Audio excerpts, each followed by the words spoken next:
We all do it.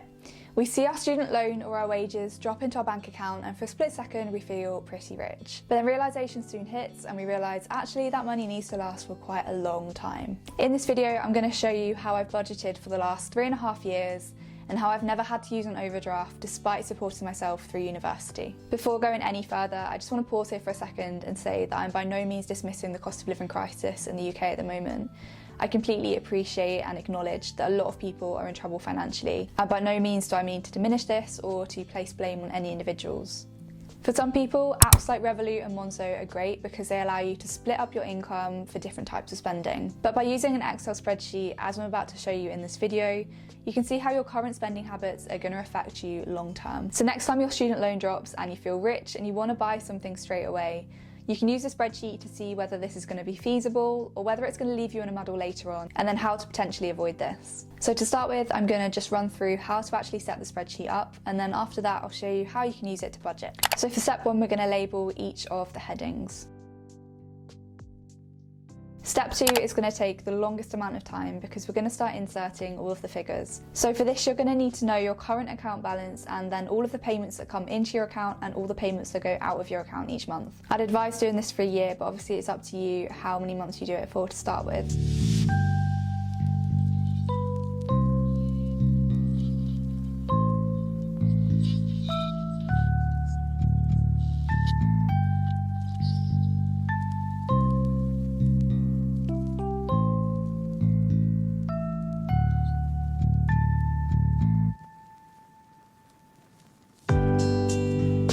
Once you've done all of that, we can then move on to step 3, which is going to involve adding the formula to make sure that our spreadsheet actually works. So to add the formula, we're first going to click on the E3 box. We're then going to click on formulas and we're going to click on auto sum and then sum. And we're then going to go ahead and change the formula inside of the brackets. So we're going to keep the E2, but then we're going to put minus C3 plus D3. Press enter. And then you can click again on E3, press fill, and then we are simply just going to drag it down. And you can see that if this was a real spreadsheet based on real figures, it would stay nice and healthy and it wouldn't go into the negatives at any point. You're going to need to check your spreadsheet regularly, and as soon as a payment has either come into your account or gone out of your account, you simply need to click on that row and then delete it. You'll then see that under the sum column, it's just going to say ref. Again, you just need to click on cell E3, press fill and to drag it down. But in this case, you then see that you're going to go into debt. So the one thing you need to remember to do is to change the account balance again in cell E2. So in this case, if my wages had come in and they were £700, my account balance will actually have gone up to 1,100, so I need to make sure to change that at the top. And then your sum will update automatically and it will show you that actually you're not going to go into debt. Once you've put all of your figures into your spreadsheet, you can take a look to see if you go into the negative figures at any point throughout the time period you've done it for. If you regularly go into minus numbers, then firstly see if you can alter your spending habits by either spending less or bringing in more money. Simply alter the figures in your spreadsheet to see whether this is feasible. In this instance, reducing general spending from £50 to £20 for the first 2 weeks of each month ensures that the balance stays above zero. Hopefully you'll be able to find a way to alter your spending or to bring in extra money to stay in the positive figures, but I do appreciate this is not always possible, and I've included some resources in the description for where UK citizens can find help with money if they need it. If you have an unexpected payment, you can put it into the spreadsheet and see how this is going to affect you long term. In this example, we've added £50 for car maintenance into March. As you can see, the balance stays above zero in March despite this transaction.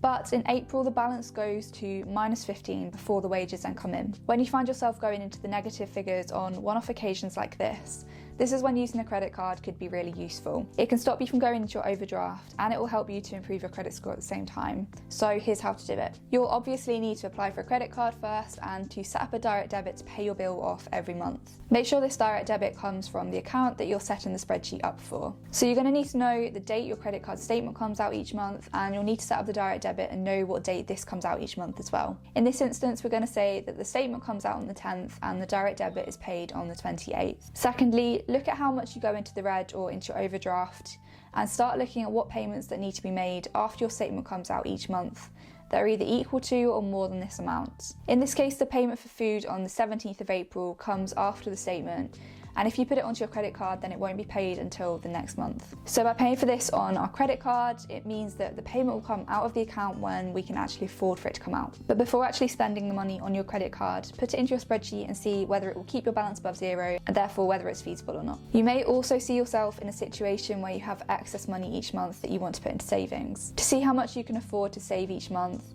look at the lowest amount that you'll ever have in your account. In this instance, the lowest amount is £200.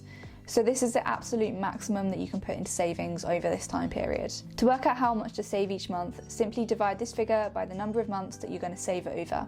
In this case, it's 3 months, and so you'll be able to save around £66 per month. Put these figures into your spreadsheet and then decide what date you want to put the money into your savings each month.